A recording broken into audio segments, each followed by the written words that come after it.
Hello friends, आज हामीले चाहिँ classification of antimicrobials on the basis of mechanism of action हेर्न गइरहेको छौँ।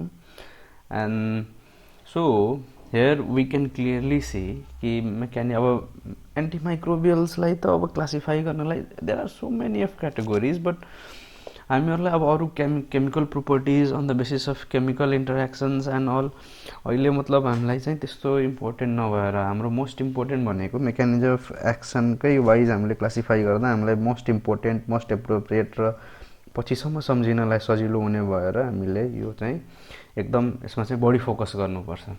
So moving forward, first of all हामीले हेर्छौँ inhibit the antimicrobials which inhibit the cell wall synthesis. So under this we have penicillins, cephalosporins, vancomycin र cycloserine. जसमध्ये penicillin र cephalosporin चाहिँ बेटा ल्याक्टम ग्रुपमा पर्छन्, बेटा ल्याक्टम antibiotics which inhibits the transpeptidase enzyme which further inhibits the cross linking of N-acetyl muramic acid and N-acetyl glucosamine.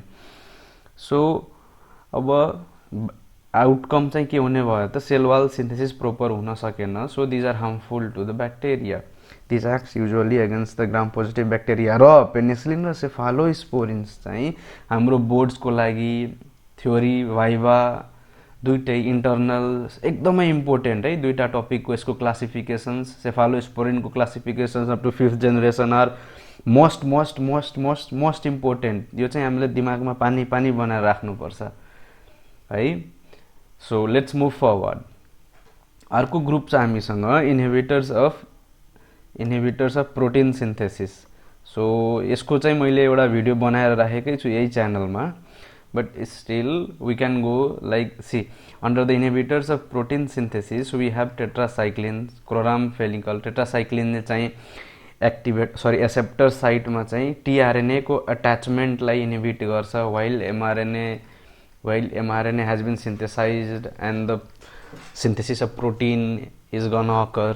So त्यतिखेर चाहिँ एन्ड क्लोरामफेनिकलले चाहिँ त्यो पेप्टाइड बोन फर्मेसन रोक्ने हो। एरिथ्रोमाइसिन्स आर चाहिँ म्याक्रोलाइड्स। यो म्याक्रोलाइड्समा चाहिँ हाम्रो अरू ग्रुप पनि जस्तै एरिथ्रो भयो, अब क्ल्यारिथ्रो, रोक्जिथ्रो, एजिथ्रोमाइसिन जुन चाहिँ अचेल एकदमै अचेल चलिरहेको ड्रग हो एकदमै है। सो अब यसपछि चाहिँ अब हामी आउँ एमिनोग्लाइकोसाइड्स। यो पनि चाहिँ causes misreading of mRNA, this causes misreading of mRNA. यो पनि आखिर एमआरएनएकै मिसरिडिङ गरायो भने त प्रोटिन सिन्थेसिसलाई यसले पनि त रोक्ने नै हो नि है। So in that group we have aminoglycosides. यसले चाहिँ के गर्छ भनेपछि 50S र 30S राइबोजमको इन्टरफेसमा एक्ट गरेर इनिसिएसन पनि यसले डिस्टर्ब गर्छ।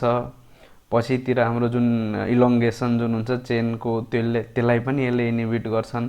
सो एमिनोग्लाइकोसाइड्स एट हुन्छ नि एकदमै एमिनोग्लाइकोसाइड्सको काम भनेको, so by causing the misreading of mRNA it causes the inhibition of protein synthesis as outcome.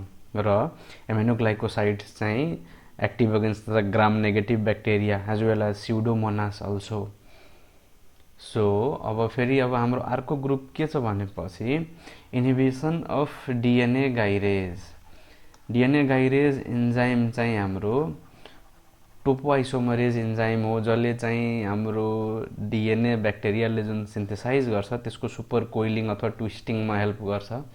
So यो डिएनए गाइरेजलाई इनहिबिट गरेपछि ब्याक्टेरियल डिएनए सिन्थेसिस चाहिँ इन्टरफेयर हुने भएर चाहिँ एट द एन्ड ब्याक्टेरियालाई हार्मफुल हुने भयो। So it also act as a very potent antimicrobial. त्यसै गरी हामीसँग छ interfering the DNA function, rifampin चाहिँ हाम्रो युजुअली एन्टिट्युबरकुलर ड्रगमा युज गरिन्छ। जस्तै अर्को हाम्रो एमाइनोग्लाइकोसाइड्स पनि छन्, यता स्ट्रेप्टोमाइसिनहरू, अमाइकासिन, क्यानामाइसिनहरू एन्टिट्युबरकुलर ड्रग्सहरू हुन्। त्यसै गरी रिफाम्पिन पनि हाम्रो एन्टिट्युबरकुलर ड्रग्स हो which interferes the DNA function.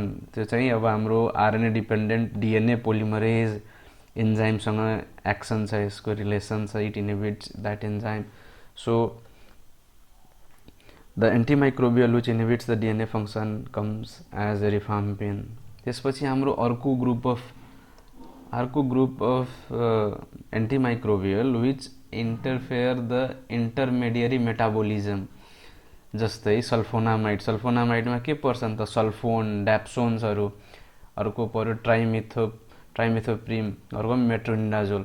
Sulphonamides are usually the folate synthase inhibitors, जसले चाहिँ फोलिक एसिडको सिन्थेसिस हुन दिँदैन, जसमा प्युरिन पाइरिमिडिन्सहरूको सिन्थेसिसमा हिन्डर गर्यो, right. So at the in bacterial DNA सिन्थेसिसमा ह्याम्पर गर्दै उसको मतलब उसलाई हार्मफुल, ब्याक्टेरियालाई हार्मफुल हुने भयो. सिमिलरली मेट्रोनिडाजोल भनेको चाहिँ हाम्रो यो चाहिँ एन्टिप्रोटोजोवल, भेरी पोटेन्ट एन्टिप्रोटोजोवल ड्रग हो, एन्टिप्रोटोजोवल ड्रग मेट्रोनिडाजोल.